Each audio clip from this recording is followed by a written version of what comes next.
Okay, it's just checking some of these bikes, looking for a frame number here. I can't see one. It doesn't feel like one's been chiselled away. So, the only other number I have is there. It feels a little horrible. I think the bearings might need re-greasing. Let's see if it turns straight. It doesn't look too bad. Yeah, I think that's passable. Okay, that's the first one. Okay, fold up bike. Very rusty chain. Does have a kickstand. There's this gears.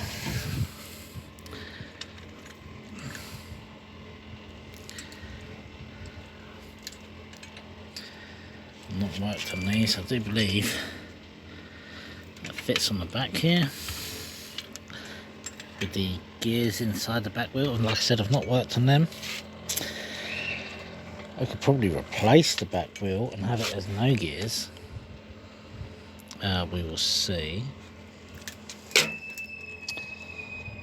My last fold-up bike didn't have any gears, so why does this one need any?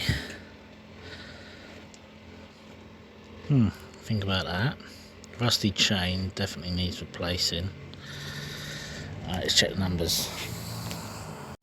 Okay, so I've got 860189. I'm not sure if there's meant to be something there, but it does look like maybe a 37 at the end here. There's a big gap, so I'm going to check that. Okay, nothing came back on that, so I'm okay to work on that one.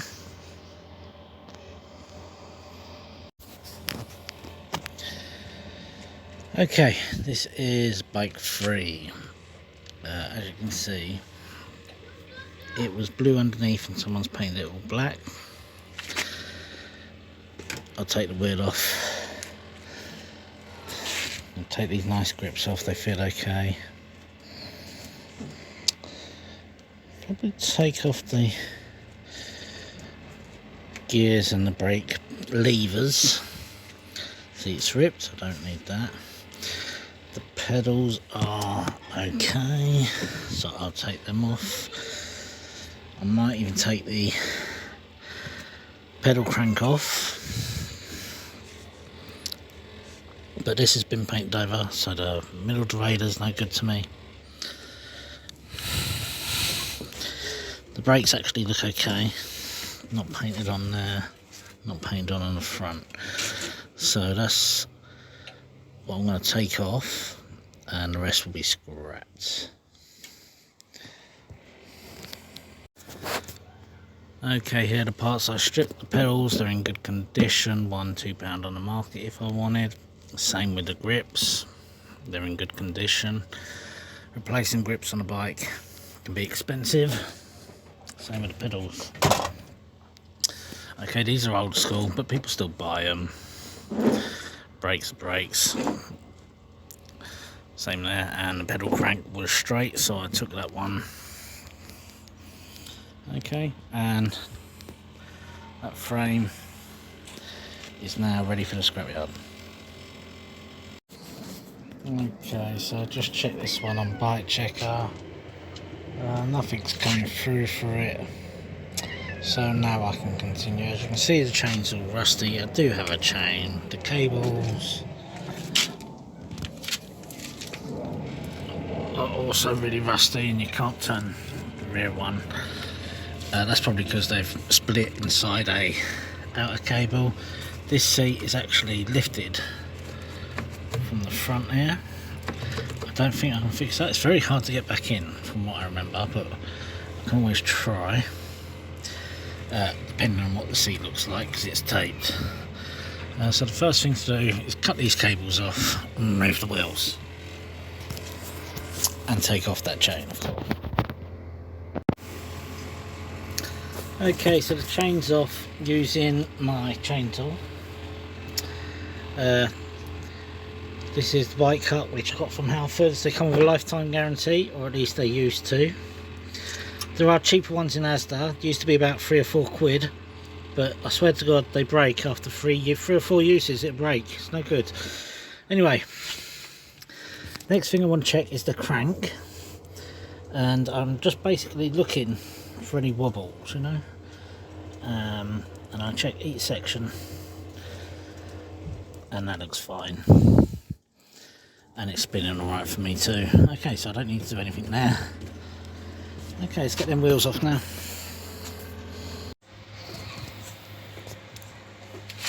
Okay, I'm getting ready to wash this now. A little bit of surface rust on here and here.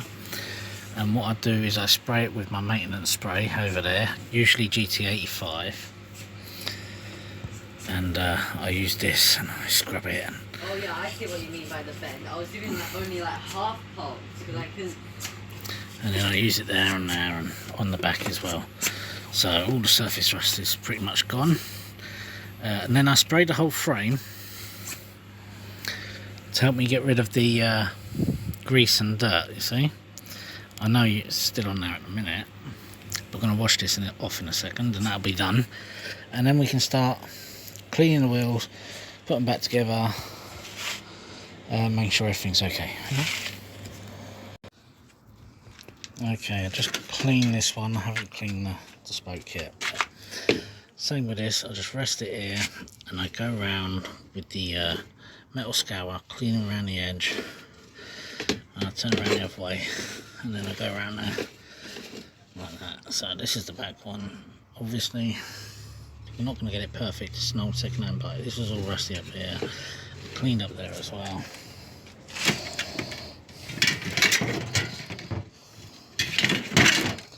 This one's next. I'll do the same again. As you see how dirty this is. This is complete, but if it wasn't, I would just use insulating tape and make a hole there. So, okay, let's do that.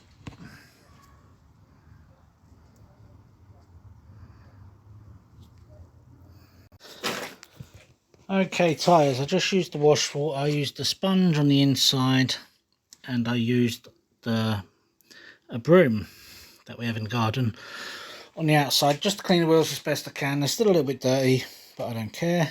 In the tubes, just got this bowl of water and we pump up the tyre. If it don't pump up, you definitely got a flat. And I just go around in the water, check for bubbles. If I've got bubbles, then we've got a puncture. We'll repair that.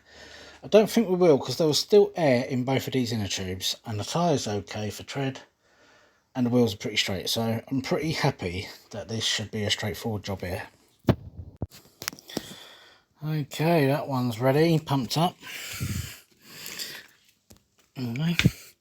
Now I didn't have to fix the bike, I could just sell the wheels and the parts. Like them wheels, I'll get a tenner for, easy. Okay. Okay, so we went a bit premature this wheel. I didn't clean it. Now, it wasn't turning, so I had to use this cog remover tool. There's a couple of different types. Okay, then you get your big old spanner and you undo it. Then it will undo. Let's get it out before we do that. Now this is all broken, so I'm just going to take that off. Look, it's weak, it's damaged. There we go. And that can go in recycling. I'm going to clean that up quickly and we'll put another one on. Okay, it's been cleaned up. We're just going to put touch grease around here, make it easier to put on the next one, but it will also make it easier if it ever has to come off again, a little bit easier for the next person. Okay, there we go. Okay, so I gave it a basic clean, sprayed it with some maintenance spray. This is just off a scrap wheel. I keep a few of these, obviously, because when that happens, just easier and quicker to replace it. You can fix them and clean them, but you know, why bother? Okay, and when you're tightening these up, you don't have to over tighten them, because when you're pedaling, it tightens it up anyway, which is why they're so hard to get off. Okay. Okay, so I've got a nice oily chain on there. Different seat and seat pole. Still got to put the other thing in there. The brakes are springy now. I had to grease them up, take them apart, oil, grease, all that lot. But they spring back.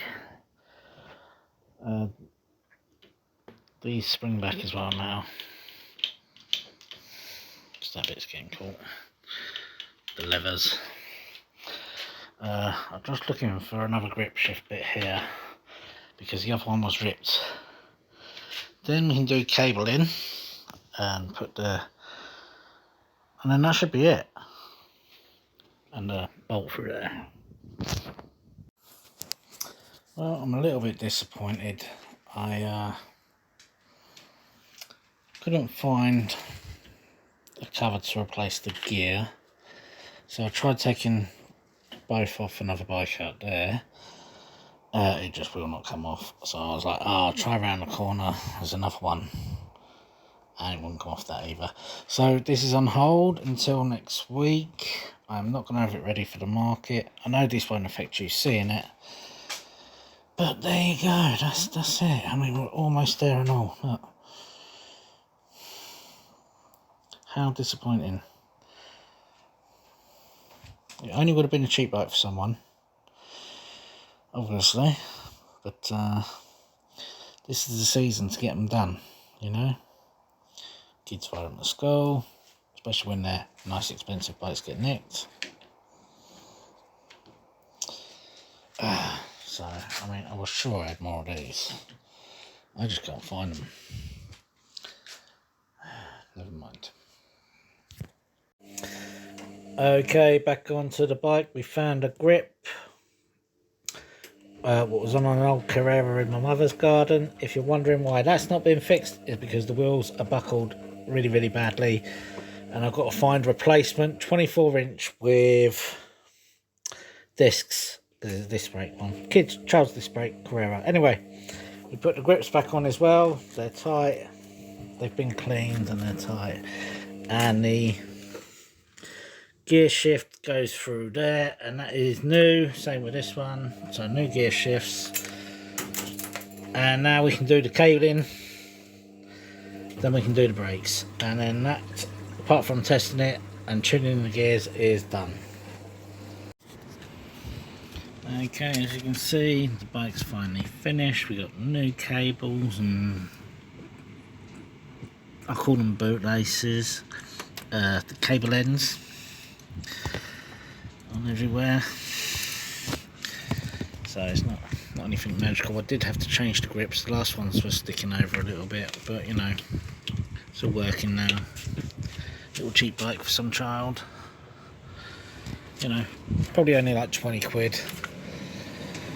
But I had to order new cables and bootlaces. I went to Matland for some cables, and they used to be £1.50 each, which was alright if you needed an emergency. But the brake cables would never be good enough for a big bike, an adult's bike. It'd only be good enough for the front.